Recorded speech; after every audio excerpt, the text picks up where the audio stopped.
mas esquecemos o significado da sua cruz, está longe do nosso coração. E eu gostaria hoje à noite de enfatizar o que significa essa morte nele e com ele, e o que isso tem a ver com o nosso pecado.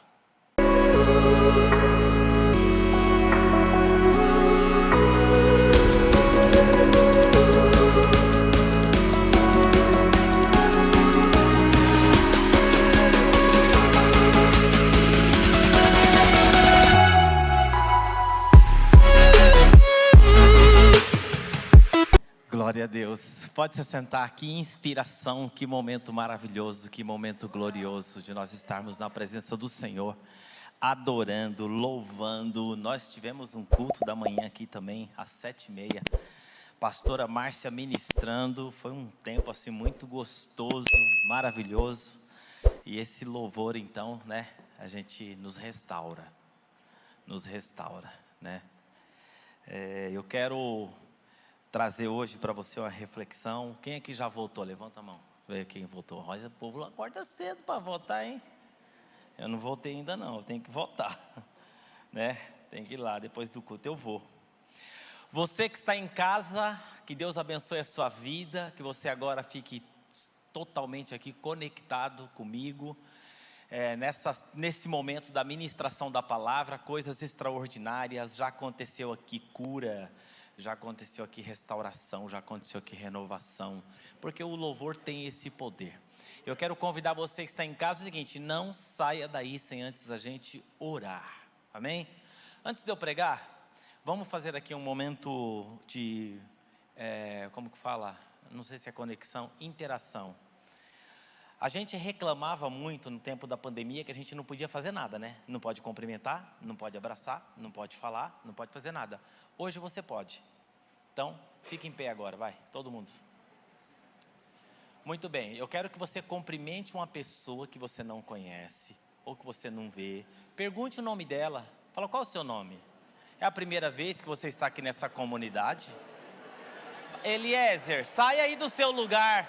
Misael, eu sei que você não sabe dançar, mas você é um comunicador. E Gabi, não adianta ficar rindo para mim, vai. Bianca, você também. Exatamente, olha só. Fernando, que alegria ter você aqui. Vai, eu estou de olho aqui, gente, em vocês. Não vem não. Márcio Boteon, Márcia, é isso aí. Vai, pescador, tô vendo aqui vocês, daqui eu tô vendo você. Pergunta o nome dessa menina aí. Vai.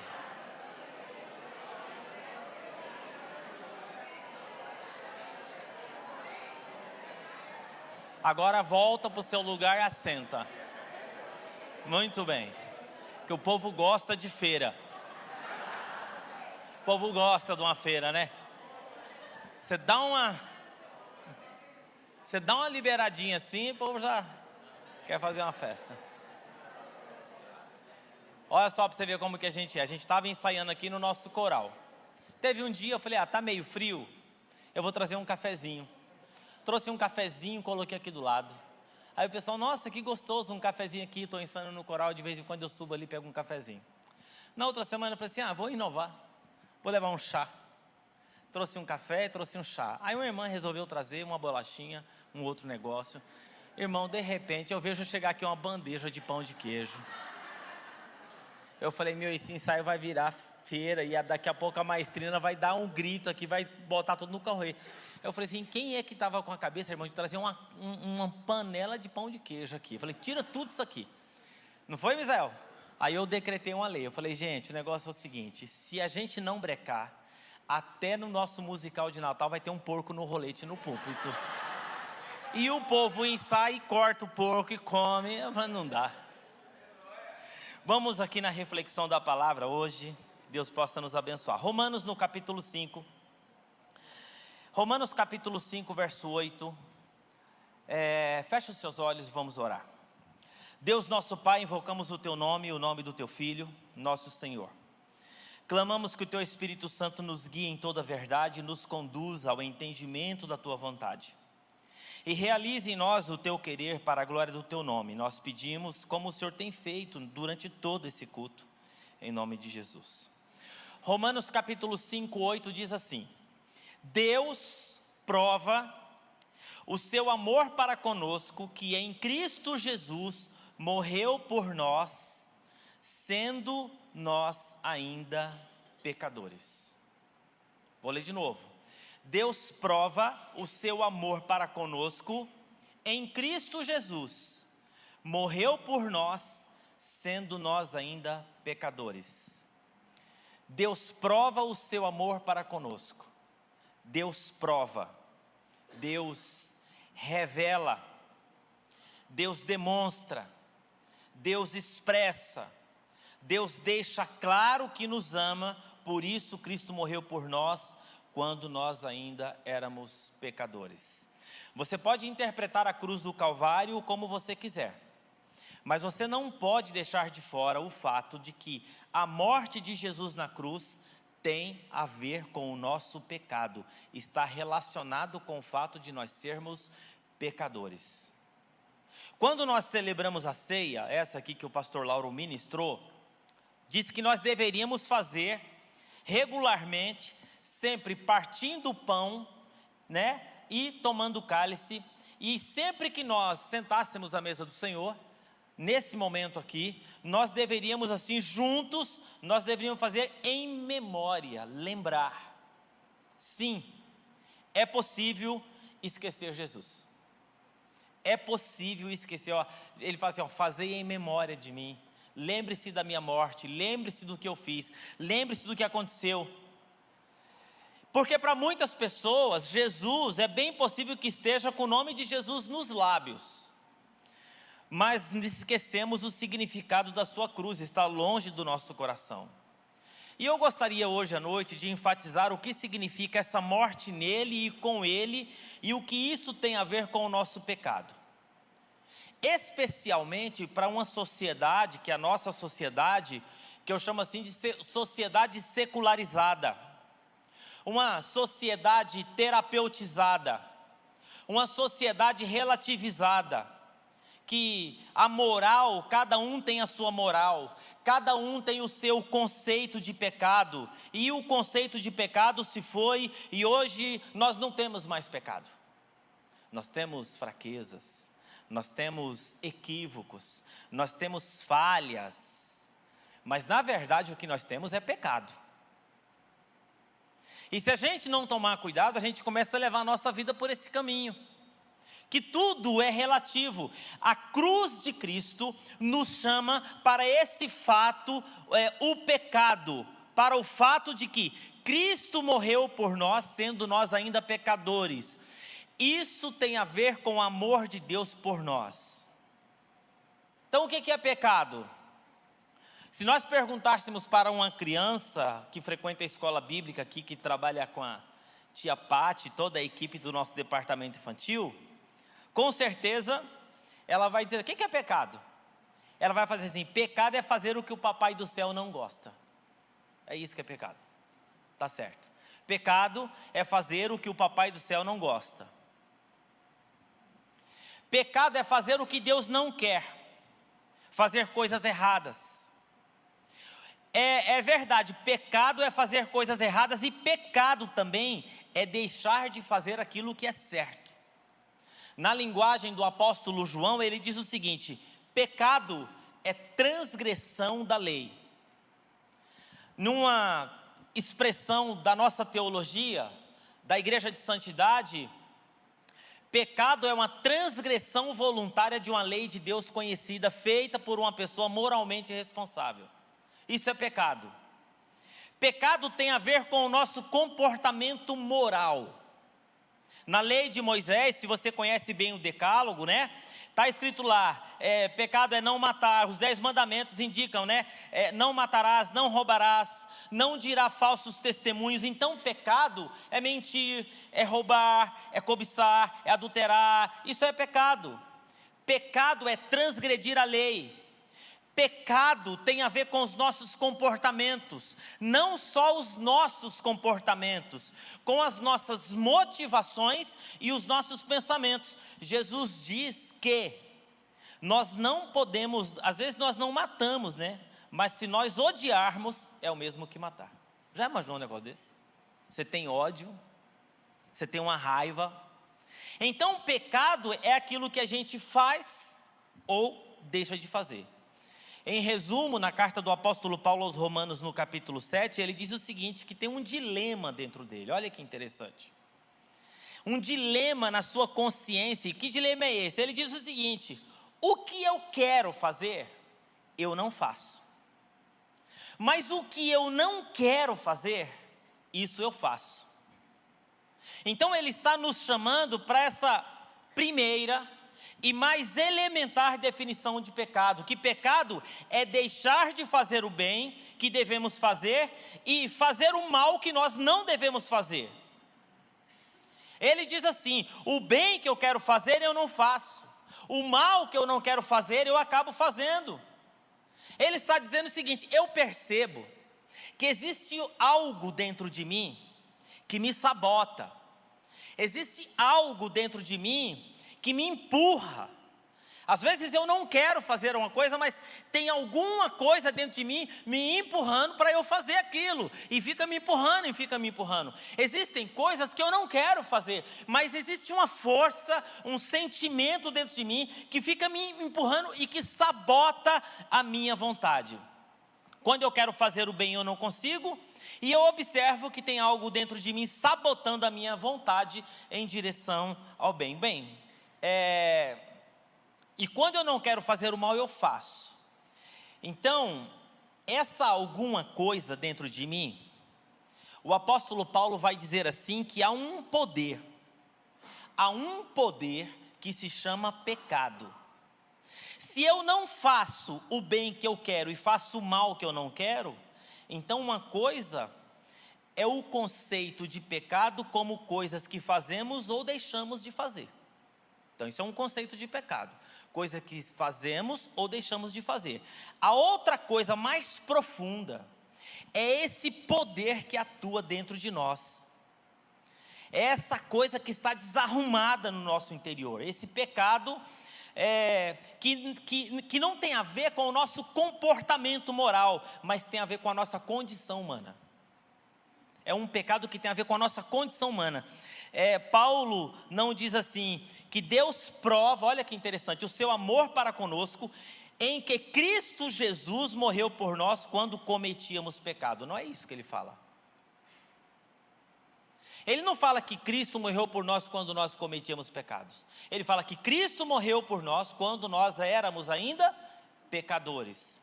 A nossa condição de insuficiência, para fazer o bem, a nossa condição de insuficiência para resistir o mal, é isso que chama pecado. Se ajudar você a entender, é mais ou menos assim, pecados no plural é o que você faz ou o que você deixa de fazer. Mas pecado, no singular, é essa condição humana, dessa natureza que está dentro de nós. Que Davi, ele retrata no Salmo, ele diz o seguinte: eu nasci em pecado. Minha mãe me gerou em pecado, a minha mãe foi gerada em pecado, e minha avó gerou minha mãe em pecado, e a minha bisavó gerou minha avó em pecado, e você vai voltando, e você chega lá no Salmo adâmico, no Salmo 51, ele fala assim: em iniquidade fui formado, e em pecado me concebeu minha mãe. É a minha condição humana, é esse pecado que habita em mim, é esse poder que habita em mim, que me faz ser insuficiente para fazer o bem do que eu quero, insuficiente para resistir o mal que eu quero resistir. Mas aí vem uma notícia boa, tem uma notícia boa. Fala para o irmão que está do seu lado, fala assim: tem uma notícia boa para você. Aimee, tem uma notícia boa para você. Quando você quiser pegar a Tainá, que ela pronta com você, tem uma notícia boa. Você fala: eu não vou fazer isso, porque isso é o que você faz ou o que você deixa de fazer. Mas você tem que lutar contra esse negócio, porque isso vai voltar. A notícia boa é que Cristo morreu por nós, e nos visitou na nossa condição. E Deus olhou a nossa condição de insuficiência. É isso que é o nosso pecado ali, a nossa natureza. Todos nós estávamos nessa condição de insuficiência, né? E aí Deus disse o seguinte: eu sei que você faz coisas que não deveria fazer, e eu sei que você não faz coisas que você deveria fazer, e que você é essa pessoa escravizada por um poder que atua dentro de você. E Deus vem e fala assim: eu quero arrancar isso aí de dentro de você.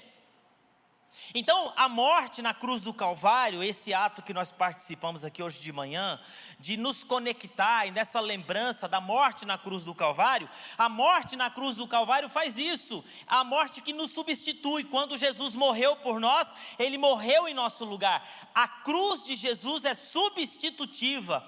Por quê? Porque Ele fez isso em nosso favor e Ele fez isso porque nos ama. Cristo morreu por mim, isso é prova que Ele me ama.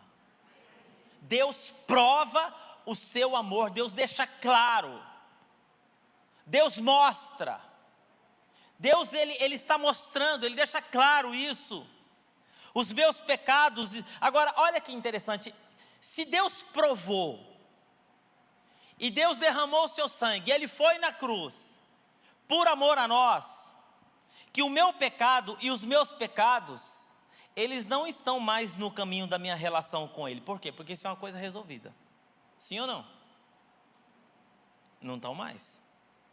Não estão mais. Quando eu olho para a cruz de Jesus, eu percebo e eu entendo que Deus me ama, apesar das coisas que eu faço ou que eu deixo de fazer. Deus me ama apesar das coisas ruins que eu já fiz, ou das coisas ruins que eu tenho vontade de fazer, ou das coisas boas que eu deixo de fazer. Os meus pecados não têm nada a ver com a relação que eu tenho com Ele, e Ele comigo. Esse assunto está resolvido. Esse assunto está resolvido. Agora, isso me faz considerar que todas as vezes que eu levo os meus assuntos de pecado diante de Deus, Ele vai dizer assim: por que você está trazendo de novo esse assunto na nossa conversa aqui? Né? Isso já não está resolvido entre nós? Você já não participou do meu corpo e do meu sangue? Por que você está trazendo esse assunto do pecado de novo? Eu não já provei que eu te amo? Você está com medo de mim? Você está com medo que eu tire o seu emprego? Você está com medo que eu quebre aquele contrato? Você está com medo que eu coloque uma doença ruim em você? Não, Senhor, não estou com medo nada disso, né? Está com medo que eu mande você para o inferno? Não, Senhor. É que eu tenho medo de mim. Porque eu tenho esse negócio que está trabalhando aqui dentro de mim. E a gente percebe que se o Senhor não nos ajudar com esse negócio, eu vou acabar me destruindo. Eu vou acabar destruindo inclusive quem está ao meu redor. Então, Deus vai falar assim para mim, assim, exatamente assim: então você entendeu. Então você entendeu o conceito do que é o pecado, e você entendeu do conceito do que é pecados, porque Ele fala assim: nenhuma condenação há para aqueles que estão em Cristo Jesus. Se Deus é por nós, quem é contra nós? Se Deus é por nós, quem será contra nós? Quem é contra nós? Paulo aqui, ele não estava falando dos terroristas, dos assaltantes, da equipe econômica, do governo, não, ele estava falando. Ele estava falando dessas vozes que nos acusam, vozes que nos condenam, vozes que nos julgam, vozes. E Paulo, ele vai dizer o seguinte: se Deus é por nós, quem será contra nós? Quem pode nos acusar? Se Deus já disse que nos ama, se Deus já disse que nos justifica, quem pode nos condenar? A nossa relação com Deus está resolvida. O que não está resolvida é a relação comigo mesmo, né? E a relação entre nós. Isso não está resolvido. E o pecado deixa de ser para mim, a partir da minha experiência com Jesus, alguma coisa que afeta a minha relação com Deus. Mas o pecado, ele pode afetar a minha relação com você. Aquilo que eu faço ou que eu deixo de fazer pode afetar, porque Ele me ama, e Ele já mostrou isso na cruz do Calvário. Pecado para mim agora tem uma outra dimensão. O pecado para mim agora traz uma outra confusão. Esse poder que está dentro de mim, esse poder que tem um potencial de me destruir, de destruir você, porque o meu pecado tem tudo a ver com você, e o seu pecado tem tudo a ver comigo. Por quê? Porque nós somos um corpo só, nós somos uma só família. Ah, você diz assim, pastor, pecado é questão de foro íntimo. Não é. Não é. Se você não cuidar do monstro que está aí dentro, não é questão de foro íntimo. Se você não cuidar, olha só, irmãos, porque se eu não cuidar desse poder destruidor que habita em mim, eu meto a mão na sua cara. E depois eu vou falar assim, irmão, foi no impulso, foi sem querer, você me desculpa. Agora já foi. Se eu não cuidar desse poder, dessa força que tem dentro de mim, a gente vai arrumar confusão no trânsito. A gente arruma confusão dentro da família. A gente não respeita ninguém. E depois eu digo, me perdoa, eu não deveria ter feito. Quando vi, já tinha feito. Eu cedi à tentação, eu peguei um dinheiro que eu não devia e não pago mais. Eu fiz um acordo que eu não deveria ter feito jamais. Guardada dentro de nós, que você, das pessoas, que você, existem coisas guardadas dentro de mim que você não faz ideia. É todo dia ali no pé da cruz, Senhor me ajuda, Senhor me guarda, Senhor eu não quero desistir, Senhor eu não quero parar, Senhor me dá força, Senhor é mais uma semana, Senhor é mais um culto, Senhor são cultos essa semana, Senhor são demandas, estão guardadas e você não imagina, eu tenho que cuidar dessas coisas, esse poder que está dentro de mim, isso chama pecado, e às vezes faz com que eu cometa pecados, e eu fale com você do jeito que eu não deveria falar. Não é assim? Que eu faça com você coisas que eu não deveria fazer. E sabe de uma coisa? A gente fica tentando conter isso. Não é assim? O problema é que de vez em quando vaza. A gente fica tentando conter essa fúria assim. Aí de vez em quando vaza. Às vezes vaza no ensaio aqui. Aí fala assim, puxa vida. Às vezes vaza lá dentro de casa. Às vezes vaza numa reunião lá de trabalho. E o que a gente tem que fazer? A gente tem que fazer um pacto de cumplicidade santa. O que é pacto de cumplicidade santa? Eu te apedrejo, você me apedreja? Não. Eu não te julgo, você não me julga. Eu não te condeno, você não me condena. Eu não te rejeito, você não me rejeita. Eu não fico com nojo do seu pecado, você não fica com nojo do meu pecado. Você não faz carinha para o meu pecado, eu não faço carinha para o seu pecado. Esse poder nos leva a fazer coisas que às vezes nos dão vergonha. Aliás, Paulo escrevendo, ele fala assim, coisas das quais nós temos vergonha até de falar, as quais andávamos nela. E quando a casa cai e fica público, nós não julgamos, nós não condenamos, nós não excluímos, nós estendemos a mão e você me perdoa e eu te perdoo. Pastor. Então a gente faz um pacto de cumplicidade santa e a gente vive de boa, todo mundo com esqueleto no armário, porque Deus nos ama e tal. E aí nós vamos usar isso como desculpa para viver uma vida de autodestruição e uma vida que destrói as pessoas que nós amamos, que nos amam, e nós podemos ficar aquém do que Deus tem para nós se a gente for viver assim, se a gente for ter esse pensamento. Cristo morreu por nós. Por que nós vamos contentar com o perdão de Deus se Ele nos oferece libertação do poder do pecado? Por que eu vou me contentar com o perdão e o amor de Deus se Ele oferece libertação do poder do pecado? Cristo morreu não apenas para perdoar os pecados, mas também para nos libertar de toda a maldade. Libertação.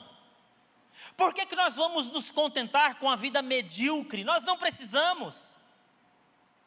Nós não devemos, irmãos, isso é extraordinário, porque no capítulo 5, verso 20, diz assim, que Deus nos deu a lei para a gente descobrir que existia um poder dentro da gente.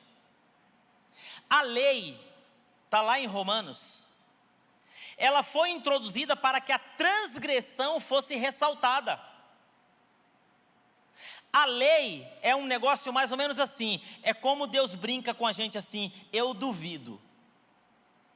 Você conhece a brincadeira do eu duvido? Tem aquela do eu nunca, né? Eu nunca. Mas tem a brincadeira do eu duvido. Você já brincou de eu nunca, Misael?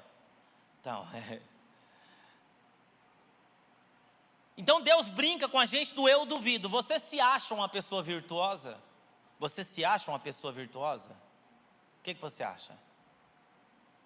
Deus pergunta assim, ô Júlio, você se acha uma pessoa virtuosa? Mateus, você se acha uma pessoa virtuosa? Então vamos brincar de eu duvido? Você se acha uma pessoa virtuosa, Dida? Vamos brincar de eu duvido? Ô Robson, vamos brincar de eu duvido? Aí Deus fala assim pra gente, eu duvido você não ter vida dupla. Eu duvido você ser uma pessoa só na frente de todo mundo. Eu duvido você não ter mentira na sua vida. Viver sem máscara, duvido. Eu duvido você não mentir. Já dancei. Nesses duvido aqui, já rodei todos. Porque eu não consigo. Duvido você não roubar. Duvido você não roubar nada de ninguém. Duvido você não cobiçar nada de ninguém. A lei foi introduzida para que a transgressão fosse ressaltada. Mas o que a palavra de Deus diz? Onde abundou o pecado, superabundou a graça de Deus. Você pode aplaudir o Senhor?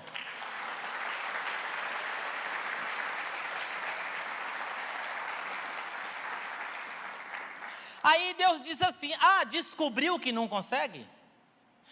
Descobriu que você não consegue? Descobriu que você não pode? Você descobriu que você não consegue fazer o bem? Você descobriu que você não consegue resistir o mal? Descobri sim, Senhor. Descobriu que tem alguma coisa errada dentro de você? Descobriu que tem um poder dentro de você? Descobri sim, Senhor. Então tá bom, agora eu vou revelar para você a minha graça. Esse poder destrutivo, esse mal que habita dentro de você, é nada perto do amor que Ele tem por você e por mim. A minha graça, onde abundou o pecado, superabundou a graça. E aí vem Romanos 6:1. Nesse pacto de vida que nós temos uns com os outros, o que é que ele fala? Permaneceremos no pecado para que a graça seja abundante? Olha a malandragem aí. Isso é malandragem. Permaneceremos no pecado porque a graça é abundante, para que a graça aumente? Deus me ama, eu estou de boa. Não, então você pode continuar assim.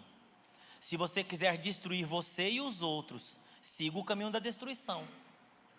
O fato de Deus amar você não vai impedir de você se autodestruir. O fato de Deus amar você não vai impedir o fato de você tomar decisões em direção ao pecado, destruir as pessoas que você ama. O fato de Deus amar você não impede de você causar mal a si mesmo e aos outros. Então não continue pecado. Olha o que diz no capítulo 6, no verso 5. Somos unidos com Cristo na semelhança da sua morte. Certamente seremos também na semelhança da sua ressurreição. Semelhança da sua morte, semelhança da sua ressurreição. Pois sabemos que o velho homem foi crucificado com ele, para que o corpo do pecado seja destruído, para que não mais sejamos condenados com o pecado. Da mesma forma, verso de número 11, considerem-se mortos para o pecado, mas vivo para Deus em Cristo Jesus. E aí no verso 12 ele fala: não permita que o pecado continue dominando os seus corpos mortais, fazendo com que vocês obedeçam os seus desejos, mas ofereçam a Deus os seus membros como instrumento de justiça. Antes, ofereçam-se a Deus como quem voltou da morte para a vida. Não permita que o pecado domine vocês. Por que nós batizamos? Qual é a simbologia do pecado? É que ali, em Cristo Jesus na cruz do Calvário, morreu que é um velho homem, e agora um novo homem ressurgiu. A doutrina bíblica do pecado, você pode tentar explicar como quiser. E a gente sabe, e eu sei por experiência, e as pessoas aqui sabem, principalmente os pastores que trabalham na área do atendimento, que existe uma coisa que Paulo fala, que é o pecado, é aquela coisa assim, irmão, vou dizer uma coisa para você, não tem terapeuta que resolva, não tem coach que resolva, não tem psicólogo que resolva, não tem oração que resolva, não tem igreja que resolva, não tem pastor que resolva. A gente sabe que tem uma coisa dentro da gente que sabota os nossos desejos bons, potencializa os maus, e a gente sabe da nossa insuficiência para fazer o bem. A boa notícia do Evangelho é que esse poder pode ser vencido, superado, e ele não pode determinar a minha maneira de viver. É por isso que existe o Espírito Santo. Por isso que deve buscar a presença do Espírito Santo. Você já viu lá em Gálatas 5:22 o fruto do Espírito? Amor, paz, alegria, longanimidade, benignidade. Se existe uma coisa que o pecado traz para a nossa vida, é trazer tristeza. Porque quando Davi está no pecado, qual que foi a oração dele no Salmo 51? Restitui em mim, ó Deus, a alegria da tua. Quando eu estou nessa conexão com Deus, Deus está com essa conexão comigo, e eu tenho a presença do Espírito Santo no meu coração, sorria aí, Éder. Isso aqui, a alegria do Espírito. Você não tem isso, isso é o Espírito Santo que te dá. Tira o Espírito Santo para você ver, você vai ficar com cara de cavalo o dia inteiro, ninguém vai te suportar, ninguém te aguenta. Gente que não tem Espírito Santo é cara de cavalo. Chega segunda, chega de manhã, chega em casa, sai de casa. Qual a mulher que aguenta um homem assim, irmão, rabugento? Você tem que ser mais leve. Sorri aí, Aí, ó. Isso é o Espírito Santo. O fruto do Espírito é a alegria. A boa notícia do Evangelho é que esse poder pode ser vencido. O que determina a nossa maneira de viver é o poder da ressurreição de Cristo Jesus, é a graça de Deus. Paulo mesmo aos Coríntios, ele diz assim, pela graça de Deus é que eu sou o que sou, e o que determina a maneira de eu viver é o Espírito Santo que habita em nós, e que manifesta o seu fruto, amor, paz, alegria, longanimidade, benignidade, fé, mansidão, domínio próprio, fidelidade. Você que é casado que anda vendo pornografia, fidelidade, anda traindo sua esposa, adulterando. Nossa, pastor, mas eu não saio para o motel com ninguém, não. Jesus diz que se você no seu coração já rodou. Olha só, eu não quero ser um homem que você passe por mim e pergunta, como é que você veio parar aqui? E eu respondo para você, é o pecado que habita em mim. Já pensou? Eu quero ser um homem que você passe por mim e pergunte assim, Silas, como é que você veio parar aqui? Aí eu digo para você, é o Espírito Santo que habita em mim. Deus prova o seu amor para conosco, que em Cristo Jesus morreu na cruz, sendo nós ainda pecadores. É isso que eu quero, porque eu sei que tem o pecado que habita em mim, e eu tenho vergonha dos pecados que eu já cometi, às vezes, que pecado, pastor? Omissão, raiva, comparação, isso é tudo da nossa natureza, sim ou não? Dificuldade para perdoar, Medir, às vezes, irmão, você sabe, né? A gente se relaciona um com o outro no ponto cego do meu pecado, né? A gente não consegue se enxergar. Eu consigo enxergar o pecado do Misael. Eu consigo enxergar o pecado da Gabi, mas o meu... A gente tem facilidade para enxergar o pecado dos outros, mas a gente tem dificuldade para enxergar o nosso pecado. Por isso que dentro da comunidade dos santos, nós como o corpo de Cristo, o que a palavra de Deus fala assim? Você tem que discernir o corpo de Cristo. E discernir o corpo de Cristo é essa vida em comunidade, que o seu pecado pode tirar você, desconectar você, pode separar você. Você estando no meio dessa multidão, você está desconecto, você está desconectado, porque o seu pecado te coloca para longe das pessoas. E às vezes, dentro da comunidade, como uma comunidade terapêutica que somos, o que nós precisamos? Nós precisamos acender a luz. Nesse pacto de vida de santidade, nesse pacto de nós precisamos cuidar uns dos outros. Agora, a grande notícia do Evangelho é que o grande poder que habita em mim me dá o direito, a prerrogativa, a possibilidade de escolher e vencer essa coisa ruim que habita em mim. Por quê? Porque a graça de Deus me alcançou. Você vai sair daqui, você tem escolhas, você tem poder de decisão, você tem responsabilidade de olhar para alguma coisa. E você sabe que quem anda com Deus tem uma mania estranha de ficar falando o porquê que faz as coisas e porquê que não faz, ficar dando a explicação da vida, sabia? De uma forma muito simples. O sujeito chega e fala assim: ô Lauro, você não vai fazer isso? Está todo mundo fazendo? Ele fala assim: não, eu não faço. Por quê? Porque Deus não quer. Mas você está com vontade? Estou com vontade. Mas você faz? Não. Por que não faz? Porque Deus não quer. Mas você vai fazer isso? Vou. Por quê? Porque Deus quer. Mas você é doido? Não, mas Ele quer, eu faço. Porque eu sei o poder do mal que habita em mim e Deus me deu esse poder. Você sabe o que o Espírito Santo faz? Atos 1:8. Recebereis poder que há de descer sobre vós, o Espírito Santo. Para que nós precisamos de poder do Espírito Santo?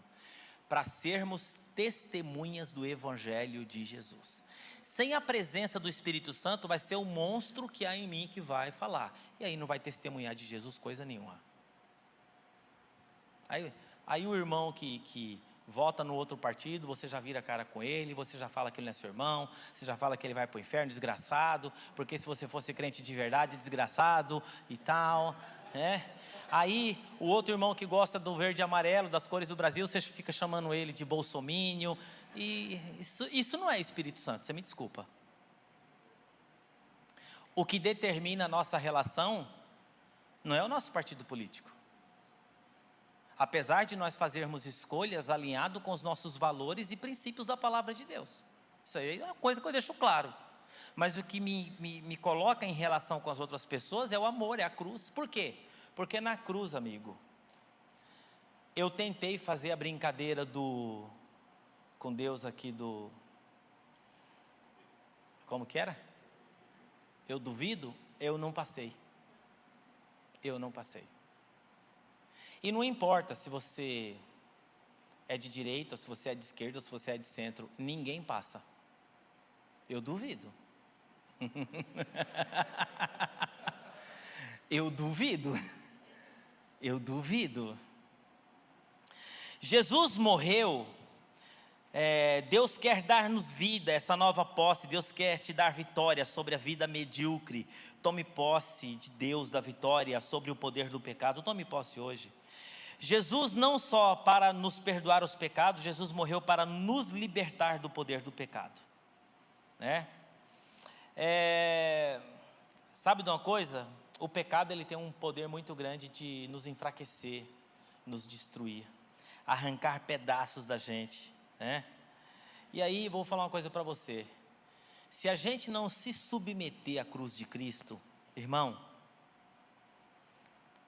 você pode buscar ajuda, terapeuta, pastor, vigília, monte. Se você não tiver uma vida escondida na cruz de Cristo, nada vai resolver. É na cruz de Cristo. Na cruz de Cristo nós encontramos quebrantamento, reconciliação. Na cruz de Cristo nós encontramos purificação. Na cruz de Cristo nós encontramos separação, vida de santidade. E nós, como igreja, esse tempo que nós estamos vivendo, nós precisamos andar com muito discernimento. Semana passada eu trouxe uma palavra aqui dizendo o seguinte: porque você é a roupa que Deus veste. Você é a roupa que Deus veste. Você é Deus andando na rua. E você sendo a roupa que Deus veste, a roupa é o quê? Fala de identidade, a roupa fala do que você crê, a roupa fala de tudo. A roupa é a sua identidade. E a nossa vida de santidade e a maneira como nós vivemos vai dizer se o evangelho ele vai ser rechaçado ou se ele vai ser acolhido. Se Deus vai ser acolhido com amor, glória, majestade, ou se não vai ser. Lembra da palavra de Deus a Ezequiel? Mandou ele pegar um cinto, coloca lá no Eufrates, ele falou assim: pega esse cinto podre agora e anda no meio da rua.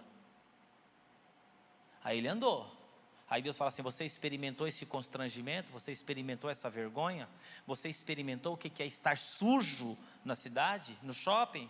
Pois é assim que eu me sinto a respeito de Israel e de Judá. Porque assim como o cinto se apegou ao homem, eu me apeguei a Israel e a Judá. A igreja é a roupa que Deus veste. E nós precisamos, nessa cidade, como igreja do Senhor Jesus Cristo, se existe um poder que vai convencer o pecador, vai trazer cura, restauração, avivamento, fortalecimento, a maneira linda de você viver, sabe o que é? É o Espírito Santo de Deus e a cruz do Calvário. Quando você se sentir mais, dá 2 passos para trás e fala assim: eu não passei na brincadeira do eu duvido. Quando você se sentir menos, você fala assim: a graça de Jesus me alcança, porque Jesus me amou, eu mesmo sendo um pecador. Pastor, quando é que acaba essa libertação? Bom, o Espírito Santo te dá força para você vencer o mal, para você viver em amor, para você fazer muita coisa. Mas isso, essa luta, essa batalha, essa guerra, ela só termina quando a gente tiver um corpo glorificado. Paulo fala assim que existe uma guerra, existe uma batalha. A maior batalha que já existiu não é a guerra dos 6 dias, não é a primeira guerra, não é a segunda guerra, não é a guerra do Vietnã, não é a guerra agora da Rússia contra a Ucrânia. A maior guerra que já existiu é a guerra da carne contra o espírito.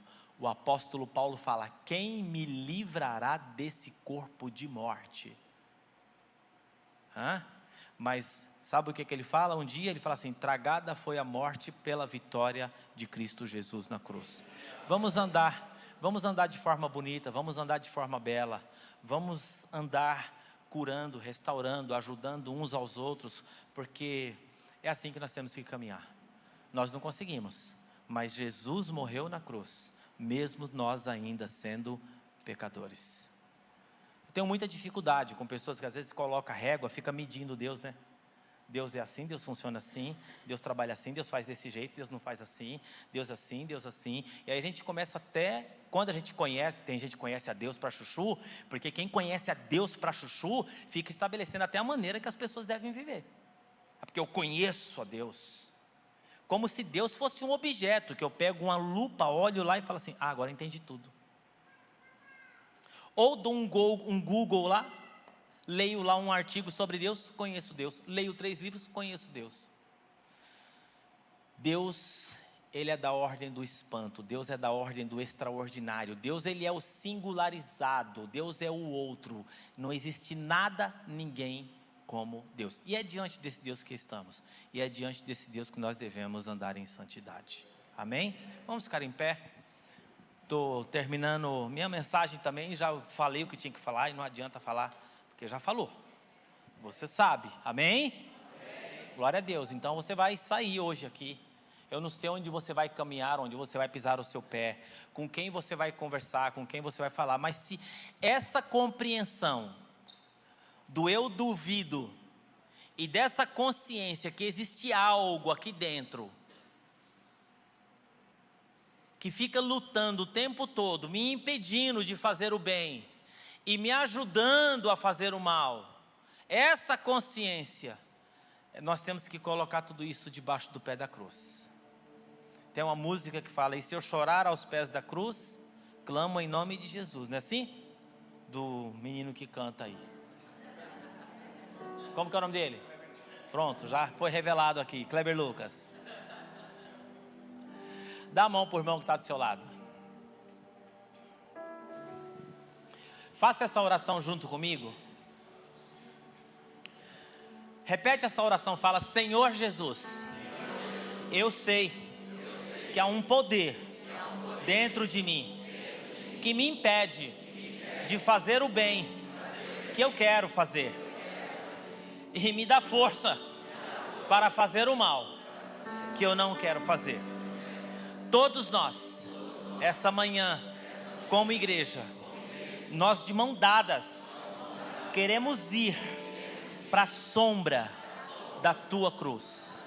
Tira de nós todo julgamento, comparação, e que nós possamos, de forma individual e coletiva, caminhar na dependência do teu Espírito Santo, para que a glória, o louvor, o poder resplandeça na nossa vida, para a glória do teu nome. Oramos como igreja, para que o testemunho seja nessa cidade o melhor, o maior que nós podemos levar, mas na tua dependência, em nome de Jesus. Se você crê, você aplauda ao Senhor em nome de Jesus.